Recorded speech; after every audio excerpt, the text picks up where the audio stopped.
매일 아침 건강을 위해 마시는 검은 콩 한 잔이 오히려 몸속에서 돌처럼 굳어 신장을 괴롭히고 있다면 믿기 어렵게 느껴질 수 있습니다. 그러나 실제 진료 현장에서는 이런 일이 드물지 않게 벌어집니다. 제가 만났던 환자 중 한 분은 동네에서 자연식만 고집하기로 유명한 분이었습니다. 병원 약은 화학 물질이라며 거의 손도 대지 않았고 자연에서 나온 음식만이 몸을 살린다고 믿었습니다. 나이가 들며 머리카락이 빠지는 것이 걱정돼 1년 전부터 매일 아침 검은 콩을 챙겨 먹기 시작했습니다.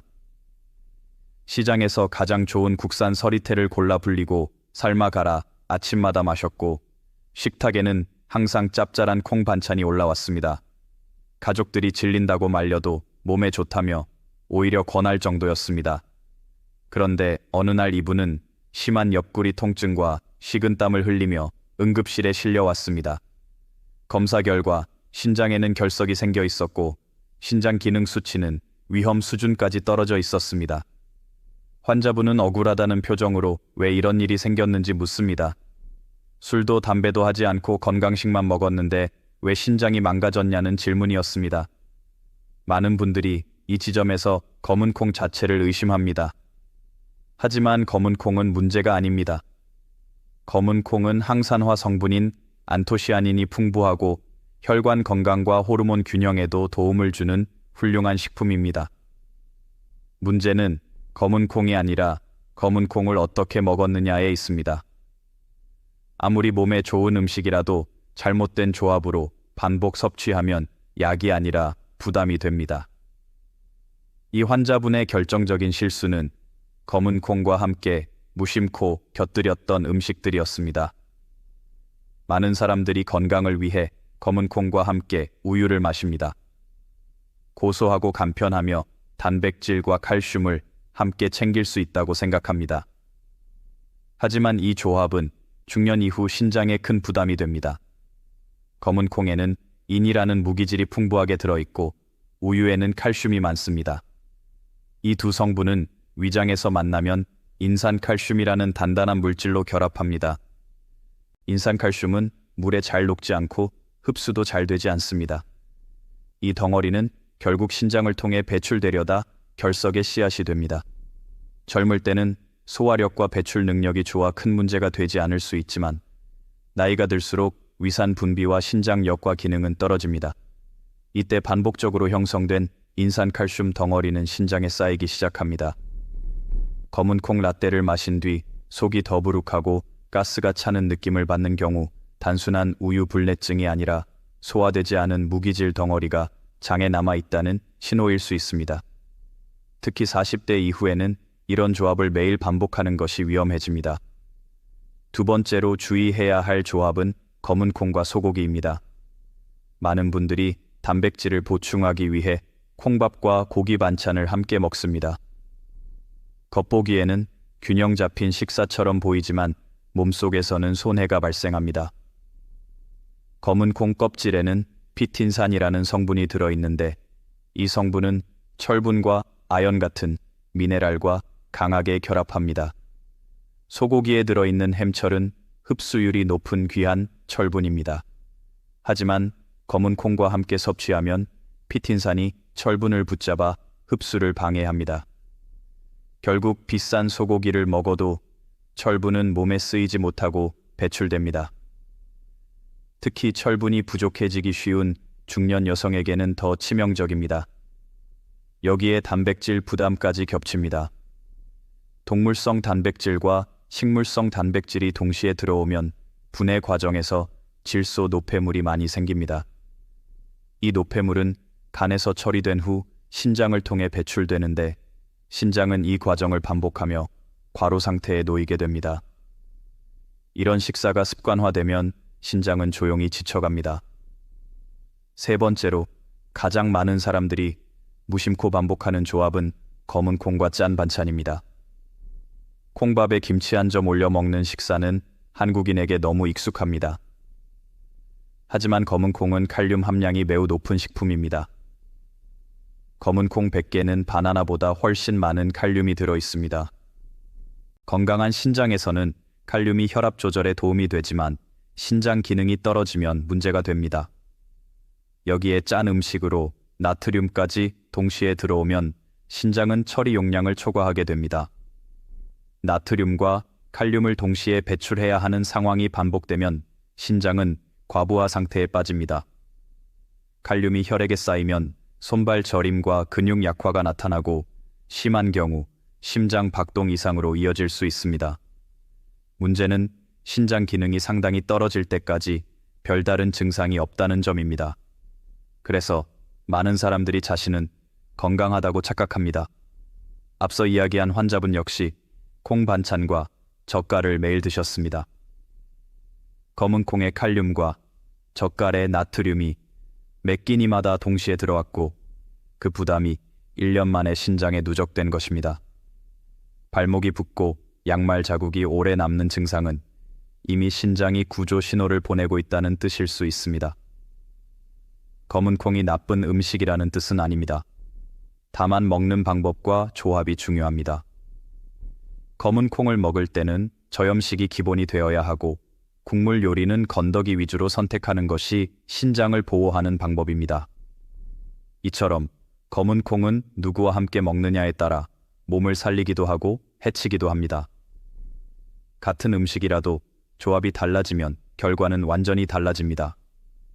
검은 콩이 몸에 좋다는 인식은 사실입니다. 항산화 성분이 풍부하고 혈관을 보호하며 노화 속도를 늦추는 데 도움을 줍니다. 문제는 이 좋은 성분들이 몸 안에서 제대로 쓰이지 못하고 오히려 짐이 되는 순간이 있다는 점입니다. 그 순간은 대부분 특정 음식과 함께 먹을 때 찾아옵니다. 특히 중년 이후에는 소화와 배출 능력이 젊을 때와 같지 않기 때문에 같은 식습관도 전혀 다른 결과를 낳습니다. 우유와 검은 콩을 함께 먹는 습관은 간편함 때문에 널리 퍼졌습니다.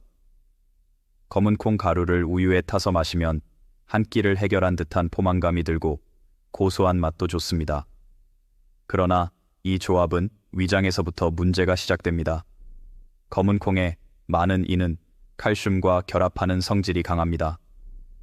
이 결합은 흡수를 돕는 방향이 아니라 덩어리를 만드는 방향으로 일어납니다. 위산이 충분하면 어느 정도 분해가 가능하지만 위산 분비가 줄어든 상태에서는 그대로 굳어 남습니다.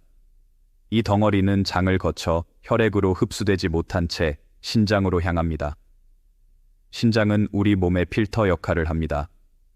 필요 없는 것을 걸러 소변으로 내보내야 하는데 녹지 않는 무기질 덩어리는 배출 과정에서 신장 내부에 남기 쉽습니다.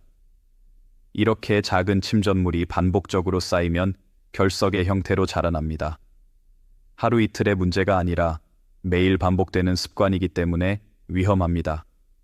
검은 콩과 소고기의 조합도 마찬가지입니다. 콩과 고기를 함께 먹으면 단백질이 충분해질 것이라 생각하지만 실제로는 손실이 발생합니다. 검은 콩에 포함된 피틴산은 철분과 아연 같은 미네랄을 붙잡아 몸 밖으로 끌고 나갑니다. 소고기의 햄철은 흡수율이 높은 장점이 있는데 피틴산과 만나면 그 장점이 사라집니다. 결과적으로 철분 섭취 효과는 떨어지고 신장은 단백질 분해 부산물을 처리하느라 더 많은 일을 하게 됩니다. 단백질은 많을수록 좋은 것이 아닙니다. 특히 신장 기능이 완벽하지 않은 상태에서는 단백질 과잉이 부담이 됩니다. 분해 과정에서 생기는 질소 노폐물은 혈액을 통해 신장으로 이동해 배출됩니다. 콩과 고기를 동시에 자주 섭취하면 이 과정이 반복되며 신장은 쉬지 못합니다. 겉으로는 힘이 나는 식사처럼 보이지만 내부에서는 피로가 누적됩니다. 짠 반찬과 검은 콩의 조합은 더 많은 사람들이 놓치고 있는 위험 요소입니다. 검은 콩은 칼륨 함량이 매우 높습니다. 칼륨은 나트륨을 배출하는 데 도움이 되지만 신장이 이를 처리할 여력이 있을 때만 이점이 됩니다. 김치나 젓갈처럼 나트륨이 많은 음식과 함께 섭취하면 상황은 달라집니다. 나트륨과 칼륨이 동시에 대량으로 들어오면 신장은 두 가지를 모두 처리해야 합니다. 이 상태가 반복되면 신장은 과부에 걸립니다. 혈액 속 칼륨 농도가 서서히 올라가고 몸은 미세한 신호를 보내기 시작합니다. 손발 저림이나 쉽게 피로해지는 증상은 단순한 노화가 아니라 전해질 균형이 흔들리고 있다는 신호일 수 있습니다. 그러나 대부분은 이를 대수롭지 않게 넘깁니다. 증상이 뚜렷해질 때는 이미 신장 기능이 상당 부분 떨어진 뒤인 경우가 많습니다. 검은 콩을 먹는다고 해서 무조건 문제가 생기는 것은 아닙니다. 문제는 매번 같은 방식으로 같은 조합을 반복하는 데 있습니다. 몸은 매일 들어오는 부담을 기억합니다. 오늘은 괜찮아 보여도 내일과 그 다음 날까지 쌓이면 결과는 달라집니다. 특히 중년 이후에는 작은 습관 하나가 장기 건강을 좌우합니다. 검은 콩을 건강하게 먹기 위해서는 조합을 바꾸는 것이 핵심입니다. 나쁜 궁합을 피하는 것만으로도 신장의 부담은 크게 줄어듭니다. 같은 검은 콩이라도 무엇과 함께 먹느냐에 따라 몸속에서 전혀 다른 역할을 하게 됩니다. 검은 콩을 피해야 할 음식만 이야기하면 답답함이 남습니다. 실제로는 조합만 바꾸어도 검은 콩은 신장을 해치지 않고 오히려 회복을 돕는 방향으로 작용할 수 있습니다. 중요한 것은 검은 콩의 성질을 보완해주는 음식과 함께 먹는 방식입니다. 이 단계에서 많은 분들이 처음으로 몸의 변화를 체감합니다. 검은 콩과 가장 안정적인 조합 중 하나는 달걀입니다. 검은 콩은 식물성 단백질이 풍부하지만 필수 아미노산 중 일부가 부족합니다. 특히 메티오닌이 적어 단백질 합성이 완성되지 않는 경우가 많습니다. 달걀에는 이 성분이 충분히 들어있어 콩 단백질의 빈틈을 채워줍니다. 두 식품이 함께 들어오면 단백질 이용률이 높아지고 불필요한 분해 부산물이 줄어듭니다. 그만큼 신장이 처리해야 할 노폐물도 줄어듭니다. 이 조합의 장점은 근육 유지에도 있습니다. 중년 이후에는 근육이 빠르게 줄어들 수 있는데 콩과 달걀을 함께 섭취하면 근육 합성에 필요한 재료가 균형 있게 공급됩니다. 근육이 유지되면 혈당 조절과 체력 유지에도 도움이 됩니다. 몸 전체의 대사 효율이 올라가면서 신장 부담이 간접적으로 줄어드는 효과도 나타납니다. 두 번째로 안정적인 조합은 현미나 잡곡입니다. 흰쌀은 빠르게 소화되며 혈당을 급격히 올립니다. 이 과정에서 인슐린 분비가 늘고 신장 역시 혈액 성분 변화를 빠르게 처리해야 합니다. 반면 현미와 잡곡은 식이섬유가 풍부해 소화 속도를 늦춥니다. 검은 콩의 식이섬유와 결합하면 혈당 상승이 완만해지고 신장은 보다 안정적인 환경에서 일을 하게 됩니다. 현미와 검은 콩을 함께 먹으면 포만감이 오래 지속됩니다. 불필요한 간식을 줄일 수 있고 하루 전체 단백질 섭취량도 자연스럽게 조절됩니다. 이것은 단순한 체중 관리 문제가 아니라 신장이 하루 동안 처리해야 할 노폐물의 총량을 줄이는 효과로 이어집니다. 몸은 덜 지치고 회복 속도는 빨라집니다. 세 번째로 중요한 조합은 식초입니다. 많은 분들이 콩을 먹고 속이 더부룩하거나 가스가 차는 경험을 합니다. 이는 콩 단백질이 충분히 분해되지 않았기 때문입니다. 나이가 들수록 위산 분비가 줄어들어 이런 현상이 더 잦아집니다. 식초의 산 성분은 위산 분비를 자극하고 단백질 구조를 느슨하게 만들어 소화를 돕습니다. 식초를 곁들이면 콩에서 발생하던 불편한 증상이 줄어드는 경우가 많습니다. 소화가 원활해지면 장에서 부패하는 찌꺼기가 줄고 그만큼 신장이 처리해야 할 독성 물질도 감소합니다. 볶은 검은 콩을 식초에 담가 두었다가 소량씩 섭취하는 방식은 이러한 효과를 가장 안정적으로 얻을 수 있는 방법입니다. 이 세 가지 조합의 공통점은 신장을 쉬게 만든다는 데 있습니다. 신장을 자극하는 방향이 아니라 부담을 덜어주는 방향으로 음식이 작용합니다. 검은 콩은 그대로 두면 강한 식품이지만 조합을 바꾸면 부드러운 식품이 됩니다. 몸은 이 차이를 분명하게 인식합니다. 검은 콩을 먹고 나서 속이 편안해지고 붓기가 줄어들며 아침에 몸이 가볍게 느껴진다면 그 조합은 몸에 맞는 방향입니다. 반대로 더부룩함이나 잦은 피로가 느껴진다면 음식의 양이 아니라 조합을 다시 점검해야 합니다. 검은 콩의 진짜 가치는 이렇게 몸이 편안해지는 방식으로 먹을 때 드러납니다. 검은 콩을 올바르게 먹는 조합을 이해했다면 이제 중요한 건 빈도와 양입니다. 많은 분들이 건강식은 많이 먹을수록 좋다고 생각하지만 검은 콩은 그렇지 않습니다. 검은 콩은 영양 밀도가 높은 식품이기 때문에 적절한 양을 지키지 않으면 오히려 신장에 부담이 될 수 있습니다. 특히 중년 이후에는 더 그렇습니다. 검은 콩을 매일 드시고 싶다면 하루 섭취량을 명확히 정하는 것이 중요합니다. 말린 검은 콩 기준으로 하루 한 줌 정도면 충분합니다. 이것을 한 끼에 몰아서 먹기보다는 두 끼로 나누어 드시는 것이 좋습니다. 한 번에 많은 양이 들어오면 신장이 순간적으로 처리해야 할 노폐물 양이 급격히 늘어나기 때문입니다. 신장은 천천히 들어오는 것을 훨씬 잘 처리합니다. 또 하나 중요한 점은 조리 방식입니다. 덜 익힌 콩은 소화가 어렵고 장에서 가스를 발생시키기 쉽습니다. 반대로 지나치게 오래 끓여 콩이 완전히 무르게 되면 일부 영양소가 손실될 수 있습니다. 충분히 불린 뒤 속까지 고르게 익히는 것이 가장 이상적인 방법입니다. 콩을 씹었을 때 알갱이가 거칠지 않고 부드럽게 으깨지는 상태가 기준입니다. 검은 콩을 갈아서 음료처럼 드시는 분들도 많습니다. 이 경우 반드시 물과 함께 드셔야 합니다. 우유나 단맛이 강한 음료를 섞으면 앞에서 설명한 문제들이 다시 발생할 수 있습니다. 물과 함께 갈아 마시면 흡수가 빠르고 위에 부담도 적습니다. 이때도 양은 조절해야 합니다. 컵 하나를 넘기지 않는 것이 안전합니다. 신장이 약해지는 초기 신호를 알아두는 것도 중요합니다. 검은 콩을 먹은 뒤 발목이 붓거나 소변 거품이 늘어나거나 밤에 화장실을 자주 가게 된다면 조합이나 양이 맞지 않을 가능성이 큽니다. 이런 신호를 무시하고 계속 같은 방식으로 섭취하면 신장은 조용히 지쳐갑니다.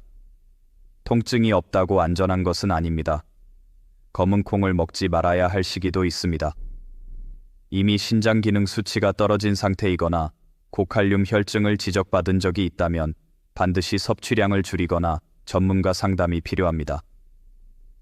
검은 콩은 건강한 신장에게는 도움이 되지만 약해진 신장에게는 부담이 될 수 있는 양면성을 가진 식품입니다. 결국 핵심은 검은 콩을 약처럼 다루는 태도입니다. 매일 무조건 먹는 식품이 아니라 내 몸 상태에 맞춰 조절하는 식품으로 인식해야 합니다. 몸이 편안하고 소화가 잘 되며 붓기가 없다면 그 방식은 옳은 방향입니다. 반대로 작은 불편 신호가 반복된다면 식단을 다시 점검해야 합니다. 검은 콩은 잘만 먹으면 신장을 망치는 음식이 아니라 신장을 보호하는 음식이 될 수 있습니다. 그 차이를 만드는 것은 콩 자체가 아니라 여러분의 선택입니다. 검은 콩을 오래 안전하게 먹기 위해 반드시 짚고 가야 할 부분은 생활 습관과의 연결입니다. 음식은 단독으로 작동하지 않고 생활 패턴과 함께 작용합니다. 같은 검은 콩을 먹어도 어떤 사람은 문제가 없고 어떤 사람은 신장이 급격히 나빠지는 이유가 여기에 있습니다. 먼저 수분 섭취입니다. 검은 콩은 단백질과 미네랄이 풍부한 만큼 체내 대사 과정에서 노폐물이 많이 생깁니다. 이 노폐물을 밖으로 내보내는 유일한 통로는 소변입니다. 물 섭취가 부족하면 신장은 농축된 노폐물을 처리하느라 큰 부담을 받습니다. 검은 콩을 드시는 날에는 평소보다 물을 더 의식적으로 드셔야 합니다. 커피나 차가 아니라 순수한 물이 기준입니다. 두 번째는 운동과의 관계입니다. 땀을 거의 흘리지 않는 생활을 하면서 콩 위주의 식단을 지속하면 칼륨과 노폐물이 몸에 정체되기 쉽습니다. 가벼운 걷기만으로도 혈액순환과 노폐물 배출이 훨씬 원활해집니다. 검은 콩을 먹고 가만히 앉아있는 생활은 신장에게 가장 힘든 조합입니다. 세 번째는 약물과의 병행입니다. 혈압약, 이뇨제 소염 진통제를 장기간 복용 중인 분들은 검은 콩 섭취에 특히 신중해야 합니다. 이런 약물들은 신장을 통해 배출되며 콩의 단백질 대사와 겹치면 부담이 배가 될 수 있습니다. 약을 드시면서 건강식으로 검은 콩을 추가했다면 몸 상태 변화를 더 세심하게 살펴야 합니다. 네 번째는 계절 변화입니다. 여름에는 땀으로 미네랄이 빠져나가 상대적으로 문제가 덜 드러나지만 겨울에는 땀 배출이 줄어들어 신장이 모든 부담을 떠안게 됩니다. 같은 양의 검은 콩을 먹어도 겨울에 더 붓고 피로해지는 이유가 여기에 있습니다. 계절에 따라 섭취 빈도를 조절하는 것이 필요합니다. 다섯 번째는 연령입니다. 나이가 들수록 신장은 조용히 기능이 감소합니다. 겉으로는 멀쩡해 보여도 여과 능력은 서서히 떨어집니다. 젊을 때 문제없던 식습관이 중년 이후 갑자기 독이 되는 이유입니다. 검은 콩을 건강식으로 선택했다면 나이가 들수록 양을 줄이는 것이 오히려 현명한 선택입니다. 검은 콩은 몸을 살리는 음식이 될 수도 있고 생활 습관이 잘못되면 신장을 시험하는 음식이 될 수도 있습니다. 물 운동, 약, 계절, 나이, 이 5가지 조건이 맞아떨어질 때 검은 콩은 진짜 보약이 됩니다.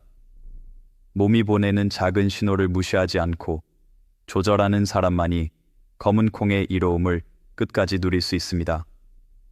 검은 콩을 먹으면서 반드시 체크해야 할 마지막 기준은 몸의 반응입니다. 건강한 음식은 먹고 나서 몸이 편안해져야 합니다. 그런데 많은 분들이 검은 콩을 먹고 난 뒤 나타나는 신호를 대수롭지 않게 넘깁니다. 이 신호들이 바로 신장이 보내는 경고일 수 있습니다. 아침에 일어났을 때 얼굴이 평소보다 잘 붓고 손가락 마디가 뻣뻣하게 느껴진다면 검은 콩 섭취량을 의심해 보셔야 합니다. 저녁에 신발이 유난히 꽉 끼거나 양말 자국이 오래 남는 것도 같은 신호입니다. 이는 체내에서 수분과 전해질 균형이 무너졌다는 뜻입니다. 소변 색과 횟수도 중요합니다. 검은 콩을 꾸준히 먹는데 소변 색이 짙어지고 횟수가 줄어든다면 신장이 역과의 부담을 받고 있다는 의미입니다.